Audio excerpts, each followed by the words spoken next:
Hello friends, कैसे हैं आप सब। आई होप आप सब अच्छे होंगे। फ्रेंड्स, आज मैं एक कोर्स निकाल रही हूँ जो कि है शिव शरोदय विज्ञान। इसमें भगवान शिव ने माता पार्वती को बताया था कि क्या ऐसा है, क्या ऐसा उपाय है जिसकी वजह से मनुष्य अपना जीवन बहुत ही सुखमय बना सकता है। मतलब किसी भी तरह का कोई कष्ट परेशानी या कोई भी तकलीफ उसके जीवन में नहीं आ सकती। क्या ऐसी चीज़ है जिसकी वजह से वो अपने जीवन को सुखमय बना सकता है, किस तरह से बना सकता है। तो भगवान शिव ने माता पार्वती को कहा है कि 5 तत्व जो हैं उनके बिना इंसान का जीवन या किसी भी प्राणी का जीवन सही चलता है, या उन्हीं के उन चीज़ों की कमी के कारण जीवन में अस्त व्यस्तता आती है ना। तो वो 5 तत्व क्या है? पृथ्वी है, जल है, वायु है, अग्नि है, आकाश है। ये 5 तत्व हैं जिसकी वजह से हमारे जीवन में बैलेंस रहता है। अगर एक भी तत्व ऊपर नीचे हुआ तो हमारा जीवन जो है डिसबैलेंस हो जाता है, यानी कि तकलीफ़ें परेशानियां होने लगती हैं। कोई भी एक तत्व अगर गड़बड़ हुआ तो, ऊपर नीचे हुआ या डिसबैलेंस या इनबैलेंस हुआ तो, ठीक है। तो इनको इनबैलेंस ना हो उसके लिए हमें क्या करना चाहिए कि हमारा जीवन बहुत ही सरल और अच्छा हो जाए, है ना। हर सुख की प्राप्ति हो जाए इंसान को। तो वो इस विज्ञान में, इस साइंस में, शिव सर्वोदय विज्ञान जो है ये इसी पे निर्भर करता है। हमारे जीवन, हमारे शरीर में 2 लाख से ऊपर नाड़ियाँ हैं, जिसमें से 72,000 नाड़ियाँ मुख्य मानी गई हैं। उन 72,000 में भी 24 नाड़ियाँ बहुत इंपॉर्टेंट मानी गई है, जिसमें से 10 नाड़ियाँ हैं जो हमारी, जिनमें हम डायरेक्ट काम करते हैं, है ना। नाड़ी जो है हमारी कुंडलिनी शक्ति, यानी सर्पकार हमारी कुंडलिनी शक्ति होती है, जिससे कि ऊपर जाने वाली 10 और नीचे जाने वाली 10 नाड़ियाँ, यानी कि 20 नाड़ियाँ ये हो गई, है ना। जो कि दो दो नाड़ियाँ तिरछी गई हैं, 24 हैं टोटल। मेन मतलब जो मेन 24 नाड़ियाँ हैं उन पे हम काम करते हैं। इसमें से 10 प्रधान नाड़ियाँ हैं, 10 वायु का प्रवाह करती हैं, और उद्धर तथा नाड़ियाँ देह में चक्र के समान स्थित प्राण पे आश्रित रहती है ना।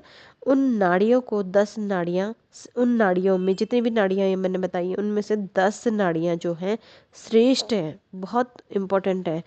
इनमें भी 3 अधिक उत्तम है। इन 10 में से भी 3 बहुत इम्पोर्टेंट है, जो है ईड़ा पिंगला और सुषुम्ना नाड़ी, जो कि हमारे गले से हम आसानी से पता लगा सकते हैं। जो मैं अभी बताऊंगी कौन सी नाड़ी किस साइड है। अभी ये 3 मुख्य बताई है मैंने, उसमें से जो 10 बताई हैं उनका नाम तो मैं आपको बताऊंगी ही। चौथी नाड़ी गांधारी है, हस्ती जिह्वा है, पूषा है, यशस्विनी है, अलम्बुषा है, कुहू है, 10वीं है, शंखिनी है ना। ये 10 नाड़ियाँ इम्पॉर्टेंट है, ठीक है। ईड़ा बाईं तरफ होती है, पिंगला दाहिनी तरफ होती है, सुषुम्ना मध्य में होती है, गांधारी बाएं नेत्र में होती है, दाएं नेत्र में हस्ती जिह्वा, बाएं कान में पूषा और दाएं कान में पूषा और बाएं कान में यशस्विनी और अलम्बुषा मुख में होती है। ये 10 नाड़ियों का बारे में डिटेल थी, है ना। कुहू लिंग देश में और शंखिनी मूल गुहा देश में होती है। शरीर के 10 द्वारों में इस प्रकार से यह नाड़ियाँ स्थित हैं, ठीक है। जो 10 नाड़ियाँ मैंने आपको मुख्य बताई है। पिंगला, ईड़ा, सुषुम्ना तीनों ही प्राण मार्ग की पर आश्रित है। जो ईड़ा पिंगला नाड़ी हर कोई बताता है, चंद्र नाड़ी, सूर्य नाड़ी और सुषुम्ना नाड़ी, यही ईड़ा पिंगला और सुषुम्ना नाड़ी है। ये तीनों की तीनों नाड़ियाँ ऐसी हैं जो प्राण मार्ग, यानी प्राण मार्ग कहाँ, मार्ग पर आश्रित है। ये कि सांस जहाँ से हम लेते हैं उस पर ही आश्रित है। जो सांस हम लेते हैं उस पर ही ये तीनों नाड़ियाँ पूरी तरह से आश्रित है। यह 10 नाड़ी देह के मध्य में विद्यमान है, ठीक है। देह मतलब शरीर के मध्य में विद्यमान है 10 नाड़ियाँ, ठीक है। नाड़ियों के आश्रित पंच वायु के नाम भी मालूम होने चाहिए। पंच वायु क्या है? प्राण, अपान, समान, उद्वान, व्यान, ये पंच वायु, ठीक है।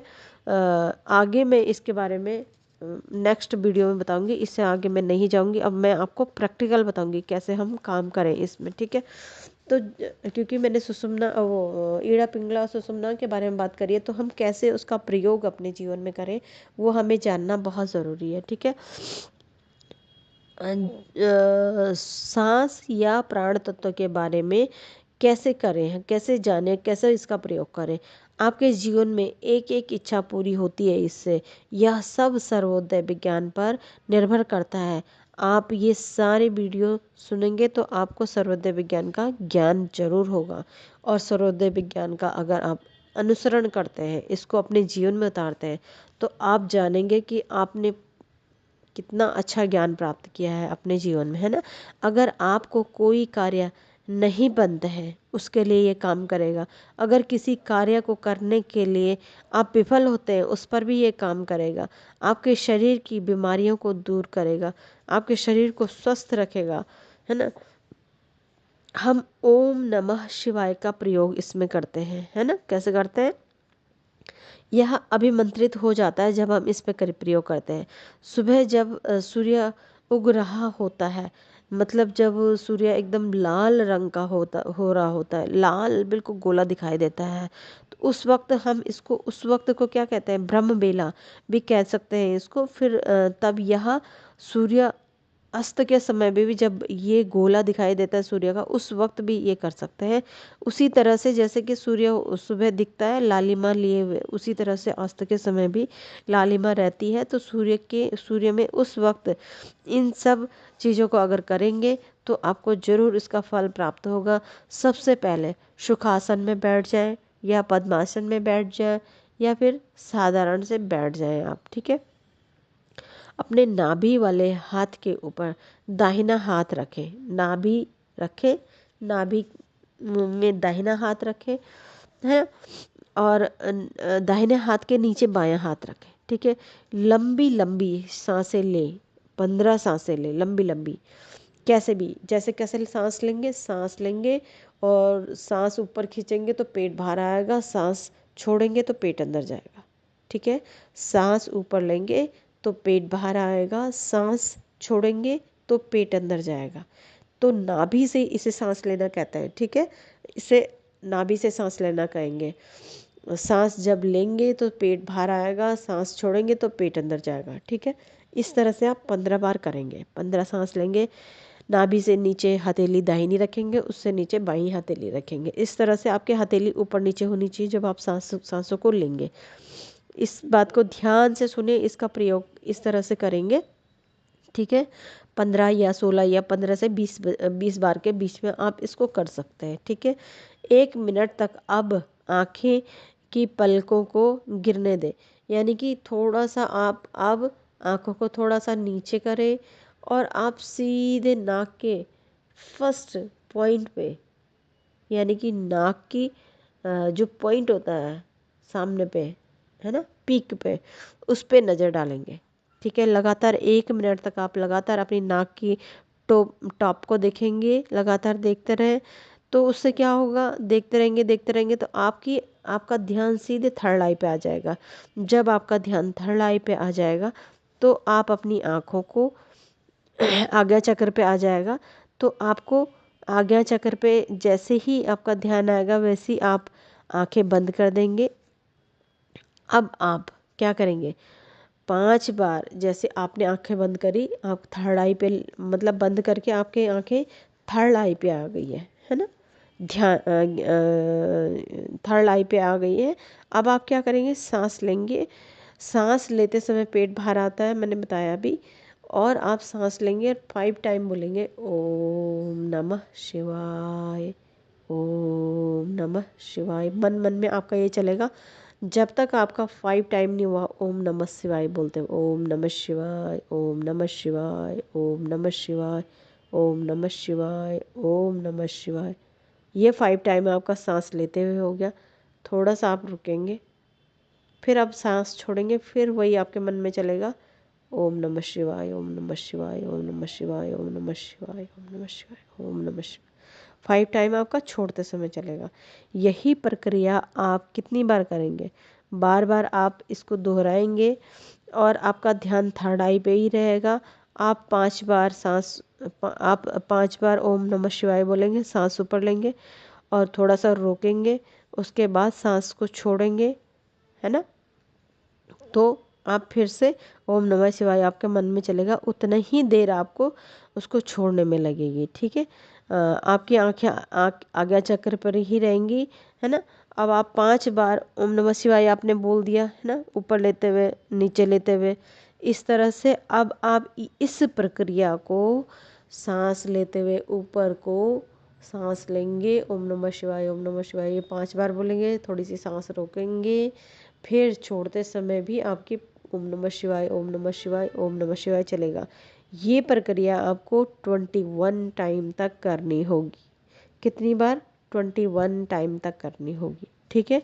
जब आपका ये 21 टाइम तक हो गया ओम नमः शिवाय बोलने का, है ना, तो अब आपको क्या करना है, अपना ध्यान आज्ञा चक्र में ही रखें, सांसों को स्वाभाविक गति में चलने दें। अब आपका आज्ञा चक्र के अंदर मन ही मन में देखते रहे अपने आज्ञा चक्र को और कहें, आपकी आंखें बंद ही होंगी, है ना।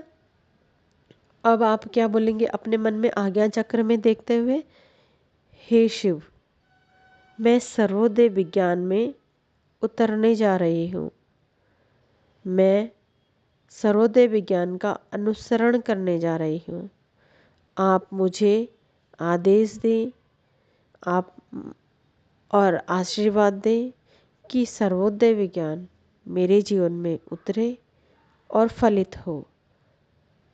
अब यही प्रक्रिया आपको 5 बार आपने शिव भोलेनाथ से कहना है, ठीक है। कैसे?